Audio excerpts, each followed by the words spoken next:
Okay, set operations is next. Quick note about notation.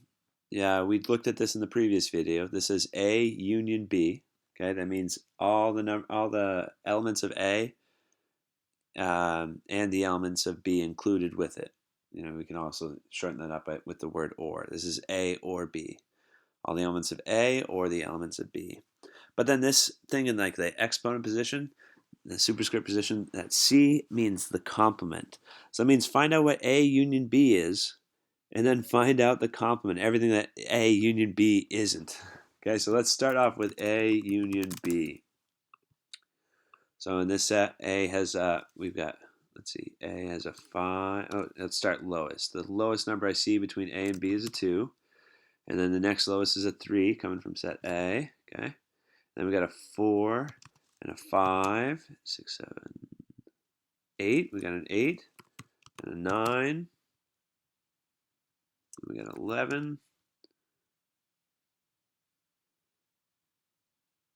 I think I got them all. And then 99. That's A union B. All the unique elements in A and B. Now, A union B complement means everything but A union B. So here's the universal set. That means these are all the numbers we're supposed to consider. Okay. I'm just going to go through and scratch off the ones that are in A union B because we're trying to find the complement. So that's gone. That's gone. That's gone. That's gone. That's gone. That's gone because I'm just looking up at A union B and scratching out what it has. We got a 9 in that. We got an 8 in that. So it looks like just 1 and 16 should be our universal set. Uh-oh. This might mean I missed something. 12. Oh, sorry. 1, 16, and 12. Okay. That's the complement set. Everything except A union B. Okay. So now we're doing the same thing just with the Venn diagram. A intersect B, where A and B cross is 8 and 9.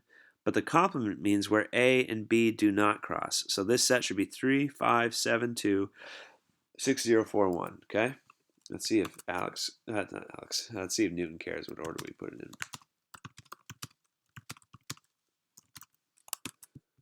in. Okay, hit submit. Boom, that's what we were looking for. Okay? I probably went over that one too fast.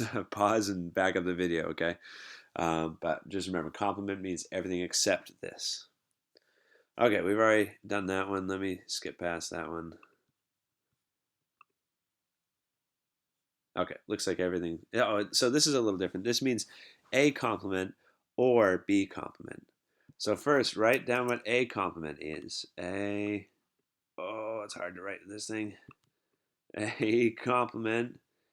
I'm going to type. A complement, I'm looking at everything that's not A. I've got 11, 10, 8, and 9. Okay? And then same thing for B complement. B complement means everything except for B. So 3, 5, 4, and 2. These numbers outside the red circle. So if it's a union, it means you're supposed to make a new set with all those unique elements. Okay? So for my union set, let's see if I can fit it on your screen so you can see. Here's A complement. Here's B complement. My union set's going to be start lowest highest 2. You don't have to. I think Newton will accept it. But new 2, 3, 4, 5, 8, 9, 10, 11. All the elements from both those sets. It's a union. Okay, let me see if anything different comes up. Same thing. Okay.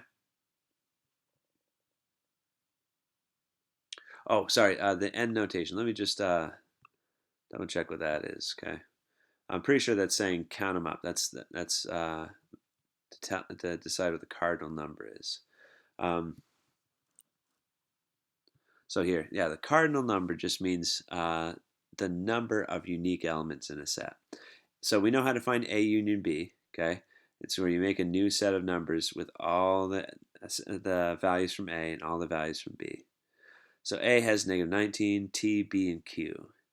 B has negative 10, 4, negative 18, P, and R. They don't overlap at all. 1, 2, 3, 4, 5, 6, 7, 8, 9. There should be 9 elements in the new union set. Okay, so that's what the N means. And that's Newton's shorthand notation for the cardinal number. Okay, cardinal number just means the number of different elements. Okay.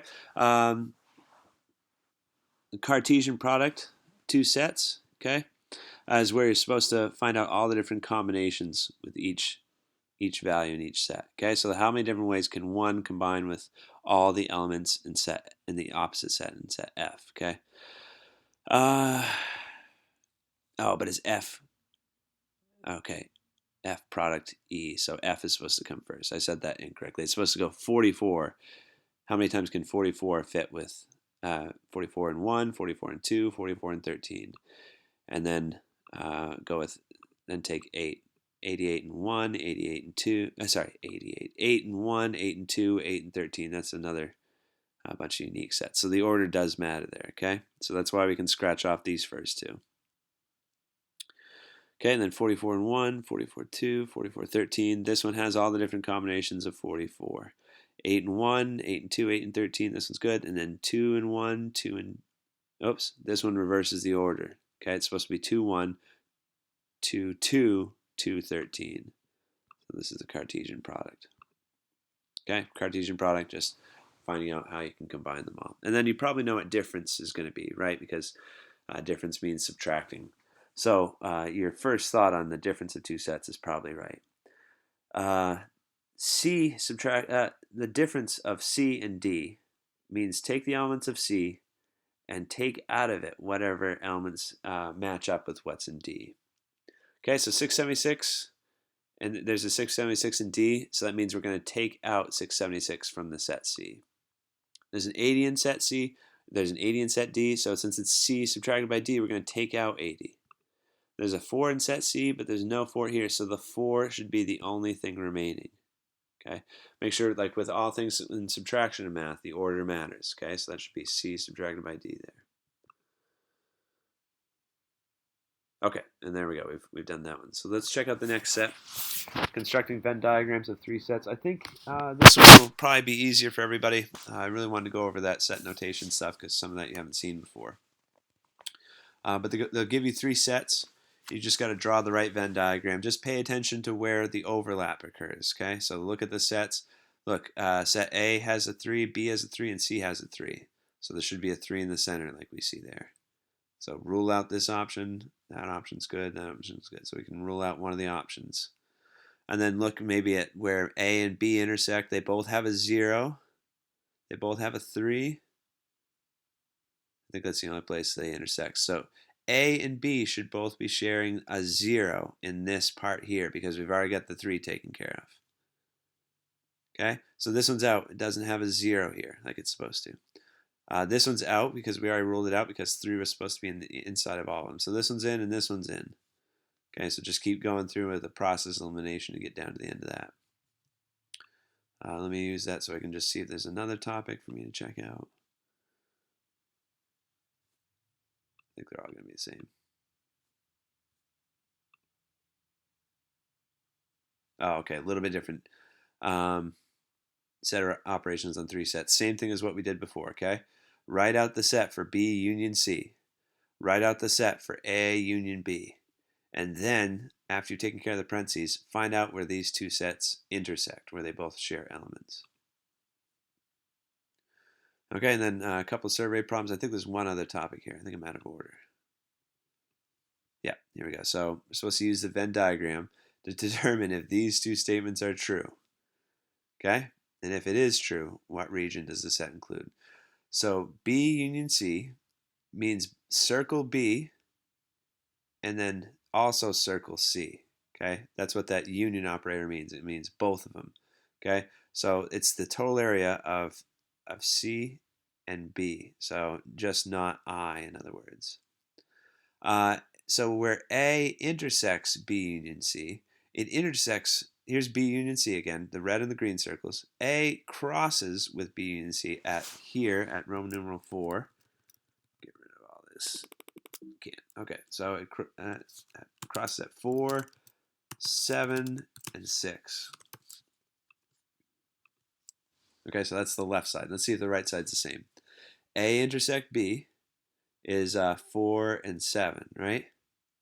A intersect C is 6 and 7. Maybe we should write that out. A intersect B is 4 and 7. A intersect C is 6 and 7. Okay, remember this is what we get from the left side. This part right here that I'm moving with my mouse. So A intersect B is 4 and 7. A intersect C is 6 and 7. So union means both this set and this set. Include them both. So we got 4, 6, and 7. And that's what we got before, right? 4, 6, and 7. So that is a statement of equality. Okay, so it's a real logic puzzle. You just gotta whittle it down there.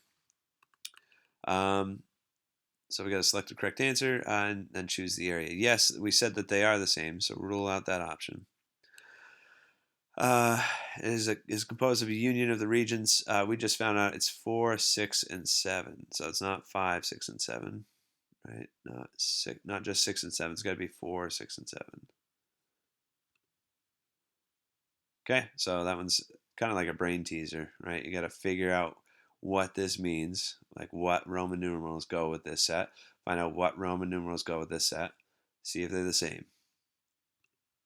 Okay, and the last thing from this week. A survey of 75 people found 45 like rabbits, 32 like hamsters, and 15 like both animals. How many like neither animal? So draw yourself a Venn diagram. Okay, 15 should be in the center. You want to see me poorly draw a Venn diagram? Oh boy. Okay, there we go.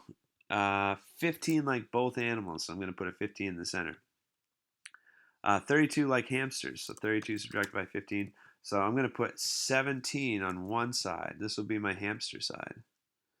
45 like rabbits, but I've already, and I jumped over that a little too fast, sorry. I took 32 and subtracted it by 15 because 15 already are accounted for hamsters. 32 like hamsters, but 15 of those 32 like both hamsters and rabbits. So that means there's 17 left over that just like hamsters. I'm going to do the same thing here. For this part of the Venn diagram, there's 45 rabbits, 15 like both rabbits and hamsters. So I have to take that away to find out just how many like just rabbits only. Okay, so now if you add these three circles up, we found out that there's 62 people that like both that like either rabbits or hamsters. There's 75 people surveyed, so that means there's 13 people that don't like either animal.